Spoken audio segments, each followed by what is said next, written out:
Chapter 4 Unexpected Turns. I woke up early the next morning after having spent half of the night awake, worrying about not making my first class at 8 o'clock on time.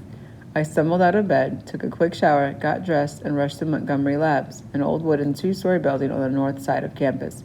The classroom, located on the ground floor, looked like the interior of an old warehouse. It was long and narrow and filled with movable desks lined in rows. Sun rays fanned through its large soiled windows and reflected off the gray concrete floor, creating a haze throughout the room. I took a seat in the front, second row, near a window, and waited for class to begin. I did not know what to expect. The classroom became increasingly loud as it filled quickly with students who were talking and getting acquainted. Suddenly there was silence.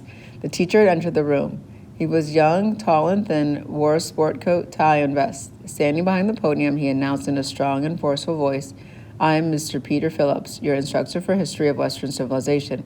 The class is a year-long general survey of Western culture from its beginning to the present. This first semester, I'll be emphasizing those ancient and classic institutions which have shaped our modern civilization." I was going to enjoy this course. I liked history and was interested in learning more about the Greeks and the Romans and the Spanish explorers. I'll be assigning short essays during the course, and if your paper, which you must type, has one misspelled word in it, it'll be an automatic D. Immediately, my anxiety returned. He proceeded to take roll, calling out names with ease. When he got to mine, he pronounced it Jimenez. I did not say anything because I did not want to be disrespectful. I was worried about my history class, but looked forward to my Spanish class, which was held in one of the classrooms in the basement of O'Connor Hall, one of the oldest buildings in the university. Dr. Barry shook hands with everyone and asked us to introduce ourselves. His warmth and genuine interest in students immediately created a welcoming atmosphere. Most of the students in the class were from Central America. They seemed self-assured and used Spanish vocabulary and expressions I was not familiar with.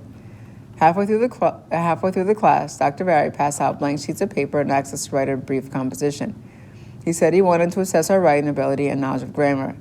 Even though I spoke Spanish, I had never written any essays in my native language before, and neither had I read Spanish literature. I struggled to write down my thoughts, not knowing whether I was spelling words correctly. From the corner of my eye, I saw the student sitting to my right writing rapidly and effortlessly. I left class wondering what opinion my instructor would have of me once he read my essay. Later that afternoon, I attended the course I dreaded the most, English Composition and Literature. The classroom was on the first floor of O'Connor Hall. The worn wooden chairs were fixed to the floor. In front was a small rectangular platform with a desk, and behind it on a wall, a scratched blackboard. The instructor walked in carrying a bulging briefcase. He was a short, stocky man with short, wavy brown hair and glasses, and he had a small gap between his two front teeth. He reached up into his briefcase, took out several books and papers, and spread them on top of his desk.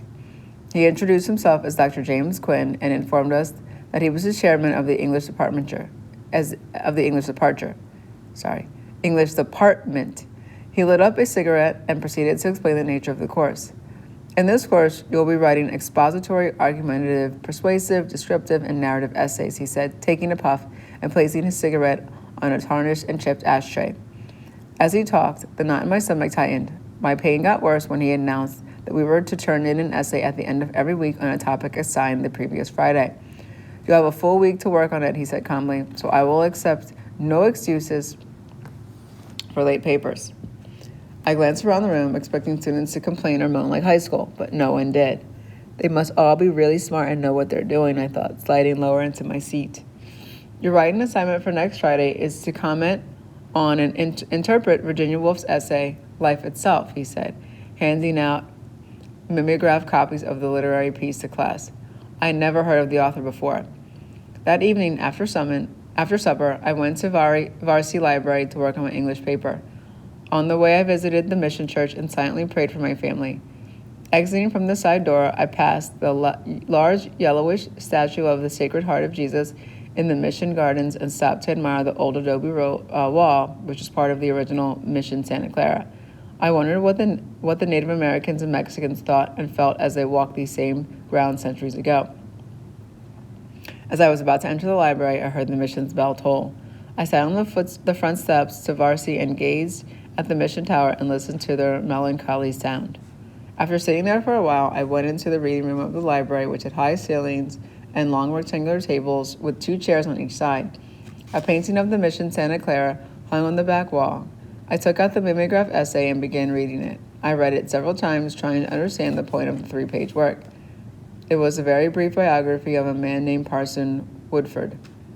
The essay was based on his diary, written almost daily over many years. There is no mention of his date of birth or the year of his death.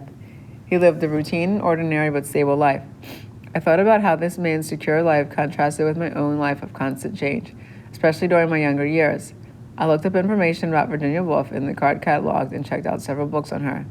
I read through them over the next few days, but nothing specific about her essay. I reread the essay a few more times, jotting down ideas. Time was running out.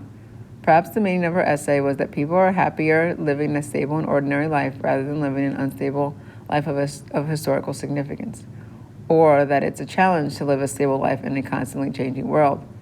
On Tuesday evening, I wrote the first draft and the second one on Wednesday. I borrowed Smokey's portable typewriter and began typing my paper on Thursday evening using erasable bond paper so that I could make corrections easily. As I was typing, Smokey came in from football practice.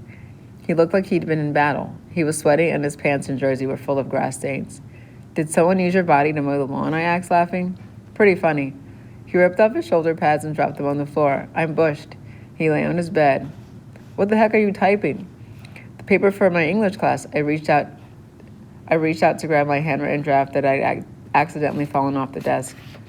"Oh no, I completely forgot about it." He jumped up from his bed and sifted through a pile of papers on his desk. "Here it is," he said, holding up the mimeographed essay. He sat at his desk and began working on the assignment. I finished typing my essay and proofread it. This is pretty good, I thought. I set it aside and began reading for my theology class. About an hour later, Smokey interrupted my concentration. "I need my typewriter," he said. I handed it to him, then continued reading, trying to ignore the typing noise, but I could not. I closed the book and headed to the library. I returned a few minutes before room check at 11 o'clock. Smokey was wearing his green pajamas and sitting on his bed, back against the wall, reading the newspaper and listening to music. His long legs hanging over the side of the bed looked like 2 thick tree branches. "Are you almost done with your paper?" I asked, thinking he was taking a break from writing it. "I finished it." He put down the newspaper and turned off the radio. "You're kidding, right?" "No, it was a piece of cake." "Hey, we'd better turn in for the night. It's past curfew." I still need to do homework for my logic class. I turned off the light and slipped into bed with my clothes on and waited until our prefect came by to do a room check. After he left, I turned my desk lamp on, placed our small floor mat against the base of the door to block the light, and studied until I finished. The next day, Friday, I attended classes and turned in my English paper. Dr. Quinn did not assign us a paper for the following Friday, so I thought this was my lucky day. I was glad the week was over. That evening at 7, there was a giant pregame rally in the Mission Gardens. The Red Hat Band, a student musical group, played various tunes.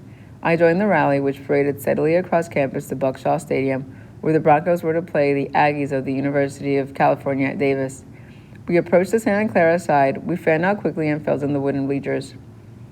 During the game, 4 male cheerleaders dressed in shorts, white shirts, and red sweaters and ran up and down the sidelines doing somersaults and cheering us on to support the Broncos.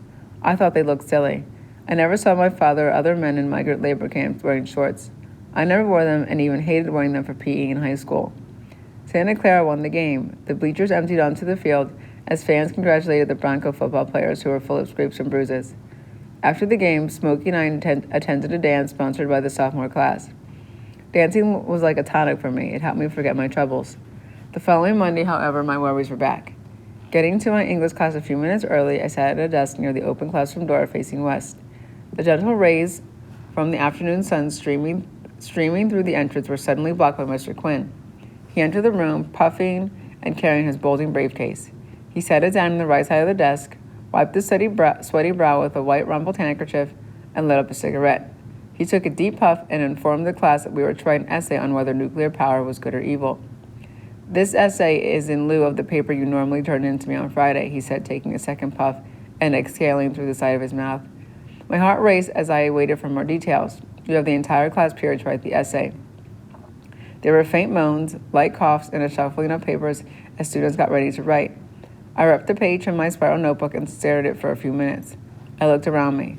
Students were hunched over their desks, writing furiously. I thought about the question and wrote down that nuclear energy was neither good or evil, that it could be used for positive or negative purposes. I argued that the use of it to destroy human life was evil. 5 minutes before the end of class, Dr. Quinn collected our papers, gave us a reading assignment, and began handing down our essays on Virginia Woolf. You may leave after you get your paper, he said. I'll see you on Wednesday.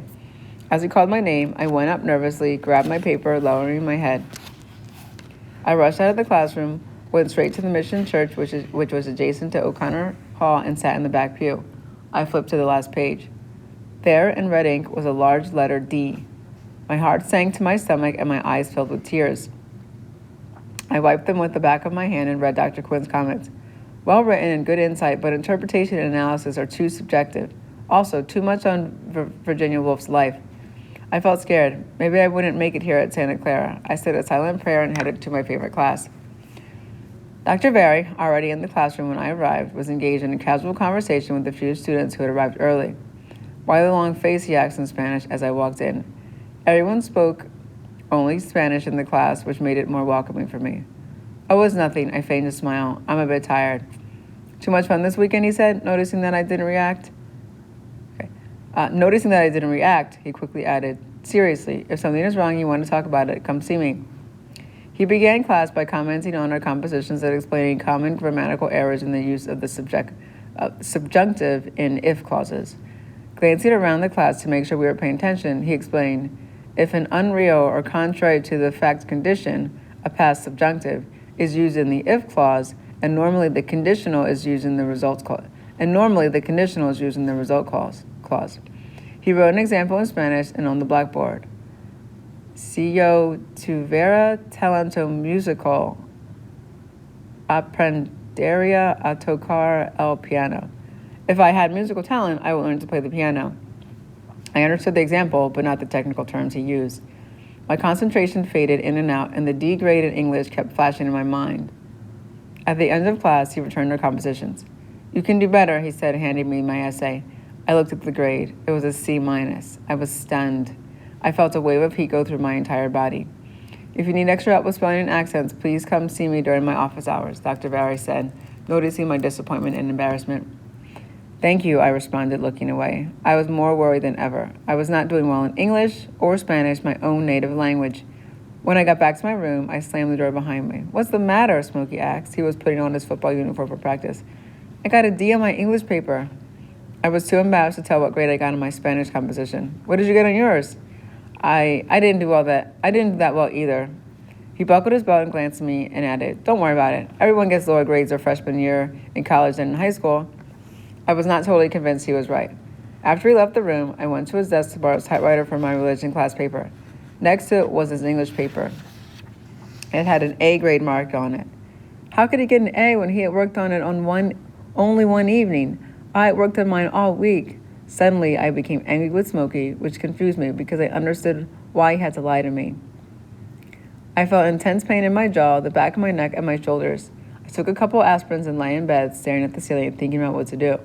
I thought about the many sacrifices my parents had made for my siblings and me. They left their homeland to seek a better life for us. My father had worked in the fields 10 hours a day, 7 days a week, even when he suffered back problems. My mother harvested crops alongside my father and did the cooking and washing for our whole family. Roberto also worked in the fields and missed 6 months of school every year during the time he was in elementary school, junior high school, and the first 2 years of high school. Oddly, the more I thought about my past, the stronger I felt inside. I got up from my bed, went to my desk, and began jotting down recollections about my childhood. I often did this, especially when I felt discouraged. That night, I wrote about the frustration I felt my first year of school when, not knowing a word of English, I had to repeat the first grade. On Wednesday, Dr. Quinn returned the essays we had written in class. I was surprised to see he had corrected them so quickly, and even more surprised when I saw the results. B. Good ideas and well written, he had scribbled on my paper. I felt a heavy burden left from my shoulders. After class, I went into the mission church and knelt in the first pew on the left side, facing the fresco painting of St. Francis on the cross. I said the Our Father prayer and remained there several minutes, contemplating the mural depicting St. Francis resting his foot on the globe, his hands touching the crucified body of Christ. It was as if Christ's sacrifices flowed through St. Francis to bless the whole world. including me.